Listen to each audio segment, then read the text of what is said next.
akan menjadi gedung pencakar langit tertinggi di Indonesia dan gedung tertinggi kelima di dunia loh guys.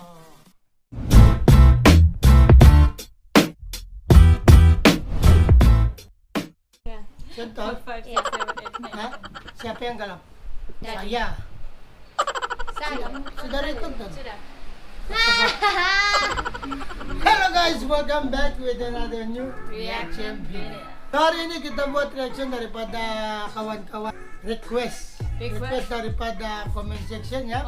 So ini adalah 10 mega project di Indonesia Karen Bangin. ini sekarang punya 20. Jadi kita pun ingin tahu yang berapa banyak progres yang akan terjadi di tahun ini. Sebab sekarang sudah 20. Terima kasih dulu kepada kawan-kawan semua yang request, comment, like, especially subscribe. Ya, terima kasih banyak-banyak. Dan sebelum itu, terima to all of you guys kepada uploader dan video-video kita pakai pada hari ini. Ini note untuk kamu.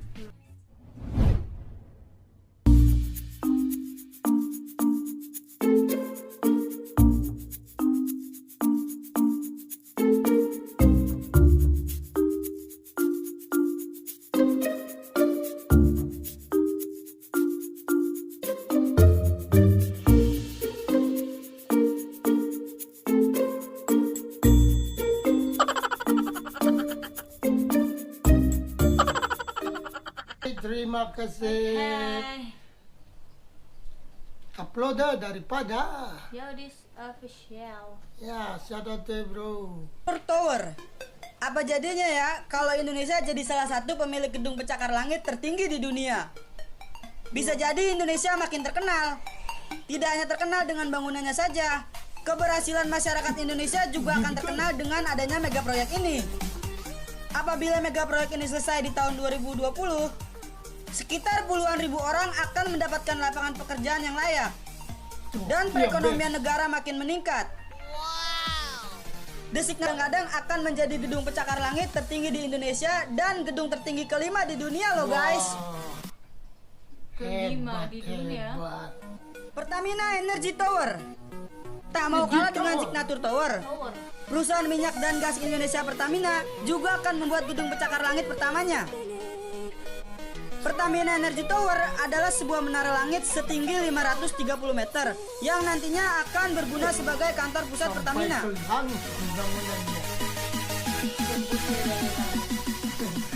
Pertamina Energy Tower akan dipastikan menjadi ikon tower kota Jakarta yang baru loh guys. Betul di bawah. Gedung Pertamina ini juga akan mengusung konsep Eco Green.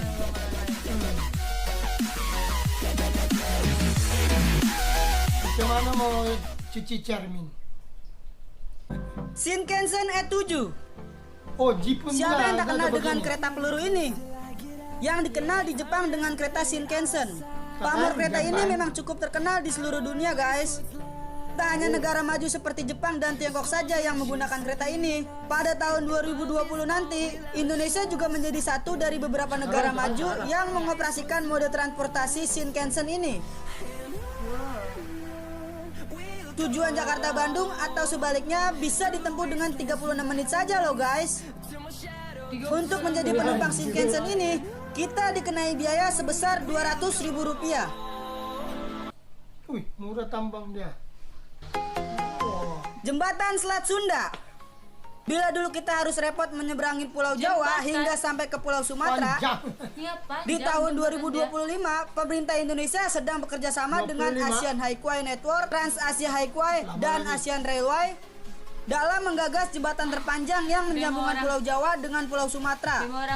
Jembatan Selat Sunda ini membentang 29 km di atas Selat Sunda. Panjang. Jembatan yang memiliki lebar 60 meter ini nantinya akan diisi 3 lajur untuk mobil, 2 lajur kereta api, 2 lajur pejalan kaki. Hah?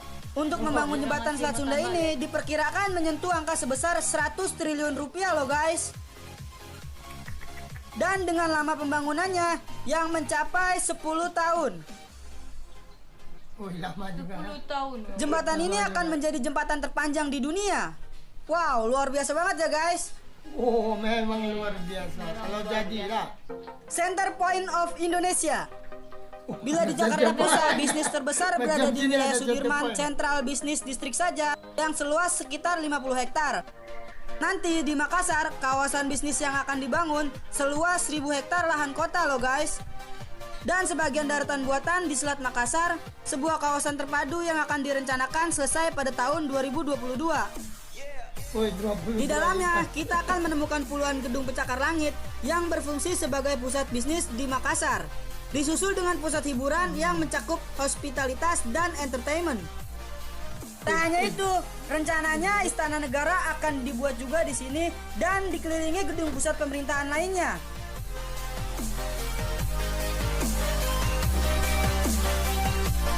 Wah, cantik. Itu yang dorong multi-jetnya. Kostrina. Ingin melihat peta dunia terbesar?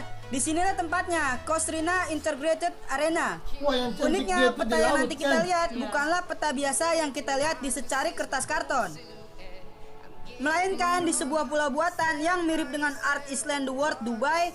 Pulau buatan tersebut akan diisi dengan 1000 rumah kelas kakap yang memiliki besar suasana ya, outside. bulat kan? Setland ini dirancang menyerupai Laguna yang diisi dengan pulau peta dunia tadi. Selain itu juga, Kostrina juga akan diisi dengan mall-mall besar Artrina Waterpark yang luasnya 25 hektar. Pemilik Kostrina ini tak lain adalah City Group yang diprakarsai oleh sang bilioner Khairul Tanjung. Memang jadi udah. Para pemegang saham di City Group saling bantu untuk membuat Kostrina agar rampung tepat waktu. Kabarnya saking besarnya dan luasnya Kostrina, orang-orang di Singapura bisa melihatnya loh guys. Oh ya. Kostrina dijadwalkan selesai dibangun dalam waktu 6 tahun dengan total investasi diperkirakan sampai 760 miliar rupiah. Letaknya yang strategis, harga rumah di daerah ini juga kelewat fantastis. Dan lambang Kostrina juga masuk rekor muri loh guys. Pasalnya besar huruf Kostrina melebihi besar huruf Hollywood di California sana. Wah, Udah besar. Hollywood. Itu lebih besar lagi daripada Hollywood punya. Giant Seawall.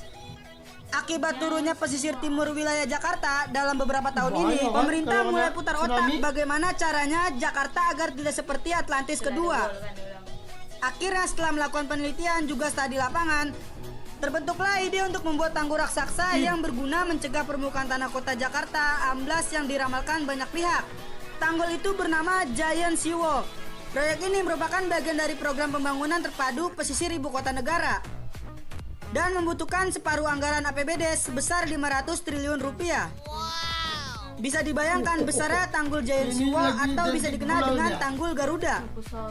Pembangunannya juga dibagi-bagi dengan pemerintah dan juga pengembang swasta. 8 km dibangun oleh pemerintah, sedangkan 24 km yang akan dibangun dari beberapa pengembang, antara lain PT Pembangunan Jaya Ancol, PT Manggala Tridayuda, PT Pelindo, PT Kapuk Naga Indah, dan PT Jakarta Propertindo. Nggak tahu. Itu Tamrin Nine Tower 1. Lagi-lagi ini gedung pencakar macam langit di yang menjadi mega proyek di Indonesia. Hong Kong. Setelah The Signature Tower dan Pertamina Energy Tower, kini PT Putra Gaya Wahana tak mau Oh, ini kalah sudah saing dengan jalan para kan? developer ternama lainnya. Sudah.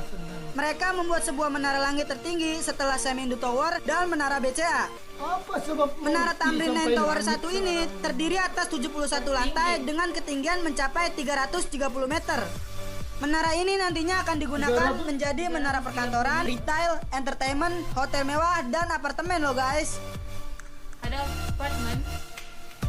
Kita mau tinggal di sana anaknya. Apa tinggi takut. Bangun-bangun dia luar langit. BMW Stadium. BMW sendiri bukan singkatan dari Barrish Modern Works ya guys. Gimana sih bacanya? Irish Motor and Work. Ah iya maksud gue itu. Tapi artinya bersih, manusiawi, dan wibawa. BMW Stadium merupakan mega proyek Indonesia lainnya yang berada di ibu kota Jakarta. Dibangun di wilayah Tanjung Priuk, Jakarta Utara, BMW Stadium digadang-gadang menjadi stadium terbesar di Indonesia. Pasalnya, stadion ini membabat habis 50 hektar tanah di wilayah Tanjung Priuk. Belum lagi stadion itu berkapasitas 50.000 orang. Diikuti fasilitas pro di dalamnya. Ini membuat BMW Stadium menjadi rumah termegah di klub sepak bola Persija. Biaya yang dibutuhkan untuk membangun stadium BMW ini sekitar 105 juta dolar atau sekitar 1,2 triliun rupiah. Jadi 50.000 orang yang Stadium ini diperkirakan selesai pada tahun 2022. Wow. BMW Stadium ini menyamai Allianz Arena atau Emirates Stadium yang ada di Inggris loh guys. Pembangunan stadium BMW akan diurus oleh pengembang properti yang sudah tak asing lagi, yaitu PT Agung Podomoro, PT Astra International Tbk, PT Prospek Motor, PT Indovika Hosi, PT Suber Brother, PT RIM atau PT Pembangunan Jaya dan PT Yakin Glory.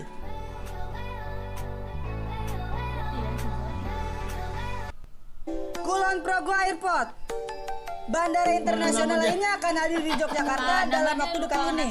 PT Angkasa Pura sedang merancang pembangunan Bandara Kulon Progo yang digadang-gadang menjadi bandara terbesar di Yogyakarta, mengalahkan bandara pendahulunya yaitu Adi Sucipto. Alasan mengapa Bandara Kulon Progo dibuat adalah untuk membantu beban penerbangan yang ada di Adi Sucipto, yang terkenal sebagai bandara tersibuk setelah Bandara Soekarno-Hatta.